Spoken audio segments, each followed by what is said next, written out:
Hello friends, नमस्कार। आज के इस वीडियो के माध्यम से आपको बताएंगे कि बॉन्ड पेमेंट का क्या क्राइटेरिया होता है। तो सबसे पहले देखते हैं कि एक्चुअली जब आप जहाँ भी सिलेक्शन हुआ होगा आपका, तो वहाँ पे क्या है, जब आप ज्वाइन किए होंगे उस दौरान जो है आपको बॉन्ड ऑफ इंडेमनिटी जो फॉर्म होता है वो फिलअप करवाया होगा आपसे।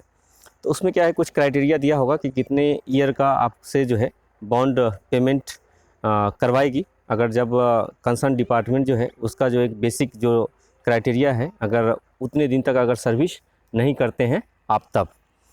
तो एक्चुअली क्राइटेरिया क्या है, जैसे आप एग्जाम्पल ले लेते हैं। जैसे आप कोई जैसे रेलवे का जॉब ज्वाइन किए, तो उस दौरान जो है आपको वो कंसर्न डिवीज़न जो है बॉन्ड ऑफ इंडेमनिटी जो है फिलअप करवाया होगा।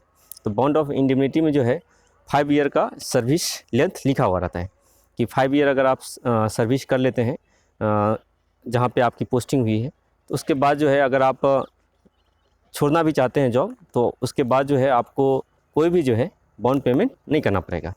और उससे पहले अगर आप छोड़ के जाते हैं उस डिपार्टमेंट को, तो आपको बॉन्ड पेमेंट करना पड़ेगा।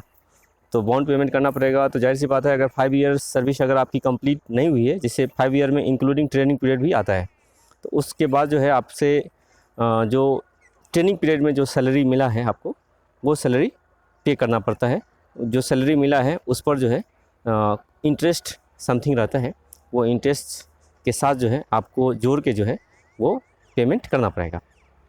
एक्चुअली जब आप रेजिग्नेशन देंगे, तो उस दौरान जो है आपके जो कंसर्न डिपार्टमेंट का जो चीफ ओएस वगैरह जो रहता है, वो आपको सारा क्राइटेरिया बता देगा और सारा कितने आपको बॉन्ड वगैरह पेमेंट करना है वो भी आपको बता देगा।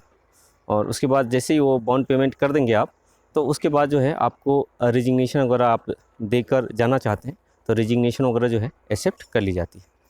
दूसरा ये है कि जैसे एनओसी वगैरह भी बहुत सारे स्टूडेंट बताते रहते हैं कि एक्चुअली टेक्निकल रेजिग्नेशन, तो टेक्निकल रेजिग्नेशन का भी वही क्राइटेरिया है।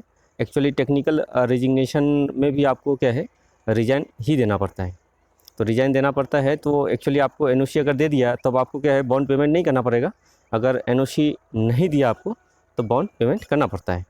तो नॉर्मल जैसे आप रेजिग्नेशन देंगे, तो नॉर्मल रेजिग्नेशन में क्या है, आपको बॉन्ड पेमेंट करना पड़ेगा। नॉर्मल रेजिग्नेशन में बॉन्ड पेमेंट करना पड़ेगा। अगर आपको एनओसी मिल गया है, अगर रेलवे को या किसी भी कंसर्न डिपार्टमेंट को कोई समस्या नहीं है, आपको आपके जॉब छोड़ने से, तो आपको अगर एनओसी दे दिया गया है, तो आप जो है आराम से जो है जॉब जाके ज्वाइन कर सकते हैं। आपके पास जो लेटर रहेगा वही लेटर लेकर आपको जाना है। तो एक्चुअली बॉन्ड पेमेंट जो है, एक्चुअली जनरली जो है अगर आप उसका क्राइटेरिया अगर फुलफ़िल नहीं करते हैं, तो उस केस में आपको पेमेंट करना पड़ेगा।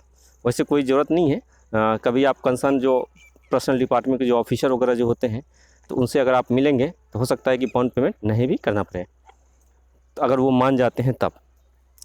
तो आशा करते हैं इस वीडियो के माध्यम से जो है बॉन्ड पेमेंट कब करना पड़ता है, कब नहीं करना पड़ता है, वो आपको डिटेल में जो है समझ में आया होगा। धन्यवाद।